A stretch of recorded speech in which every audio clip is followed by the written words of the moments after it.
Buenas tardes, soy Noreidis Arena, estudiante de programas de Psicología de la Universidad Nacional Abierta y a Distancia, UNAD. Hoy voy a realizar la exposición sobre la tarea número 2, Desarrollo del pensamiento y del lenguaje de procesos cognitivos superiores. En la primera diapositiva vamos a encontrar qué relación hay entre el lenguaje y la comunicación. Segunda diapositiva, mencione las dimensiones y componentes del lenguaje. Tercera, qué es el pensamiento formal y cuáles son sus características. Cuarta, describa la influencia del contexto sociocultural en el desarrollo del pensamiento y el lenguaje. Quinta, describe 2 trastornos del lenguaje y 2 del pensamiento. ¿Qué relación hay entre el lenguaje y la comunicación? El lenguaje es la capacidad propia que tiene el ser humano que permite la expresión de sus emociones, pensamientos y palabras. Por otro lado, la comunicación es el proceso que le permite al hombre transmitir y recibir información, ya sean opiniones, datos e ideas. De esta manera, podemos decir que el lenguaje es el principal instrumento de la comunicación. Vamos con la diapositiva 2, mencione las dimensiones y componentes del lenguaje. Dimensiones. Tenemos la semántica, se conoce como semántica el estudio del significado de los signos lingüísticos y de sus combinaciones.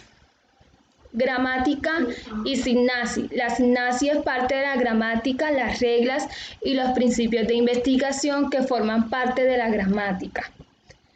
Tenemos la tercera, gramática pragmática. Tiene por objeto el análisis de todos los principios, conocimientos y estrategias que constituyen la competencia comunicativa. Cuarta, tenemos la fonología, que es la cognición fonética, es la capacidad metalingüística o reflexiva de una lengua. Vamos con los componentes, que tenemos 2 componentes, en este caso sería la fonología. La fonología es una rama de la lingüística que estudia y describe el sonido alófono de un idioma. Y la sintaxis, que es la parte de la gramática que estudia la forma en que se combinan y se relacionan las palabras. ¿Qué es el pensamiento formal y cuáles son sus características? El pensamiento formal es resolver problemas y razonar operaciones específicas sin necesidad de la presencia de las cosas para que ésta existan. Piaget divide el pensamiento formal en el pensamiento hipotético educativo y el pensamiento lógico formal. Las características.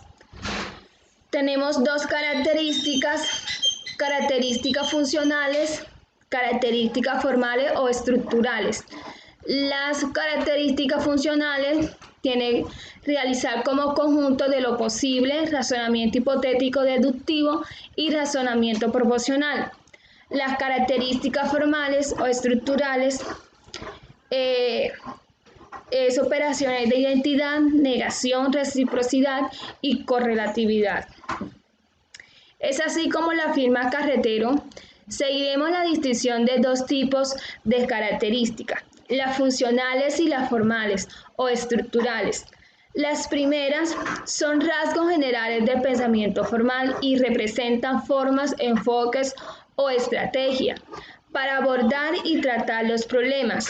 Las segundas son las estructuras lógicas que Piaget utilizó para formalizar el comportamiento de los sujetos ante los problemas que se les plantearon. Describa la influencia del contexto sociocultural en el desarrollo del pensamiento y el lenguaje. La influencia del contexto sociocultural en el desarrollo y el pensamiento y del lenguaje tiene que ver con la interacción que tenemos con los demás. Por lo tanto, cuando interactuamos en lo social, aprendemos de lo individual, así como creando un mundo de enseñanza y argumentos que ayudan al desarrollo. Es así como la afirma Mota. Para Vygotsky, la construcción del conocimiento no es proceso individual, más bien se trata fundamentalmente de un proceso social en el que las funciones mentales de orden superior son producto de una actividad mediada por la sociedad, donde el lenguaje es la herramienta psicológica que más influye. De esta manera podemos decir que la influencia del contexto sociocultural en el desarrollo del pensamiento es en ese momento donde nosotros interactuamos con el medio en que nos rodea. Y la última diapositiva, los 2 trastornos del lenguaje y 2 del pensamiento. Comenzamos por el lenguaje. Trastornos del lenguaje específico del lenguaje, llamado también disfasia, término en desuso, consiste en la alteración en el desarrollo del lenguaje. Tenemos trastornos de espectro autista. Para diagnosticar el TEA se debe valorar la capacidad de relación del niño con sus iguales. Tenemos los trastornos del pensamiento circunstancial, la información dada es excesiva, redundante, el lenguaje es prológico, existe dificultad para seleccionar las ideas y no puede decidirse entre aquello que es esencial y aquello que es accesorio. Y tenemos por último desgradación, existe una pérdida de la idea directriz como consecuencia de lo rotural, de los factores o las normas, fluyendo los pensamientos sin conexión lógica. Bueno, esto es toda la explicación de la tarea 2. Muchísimas gracias.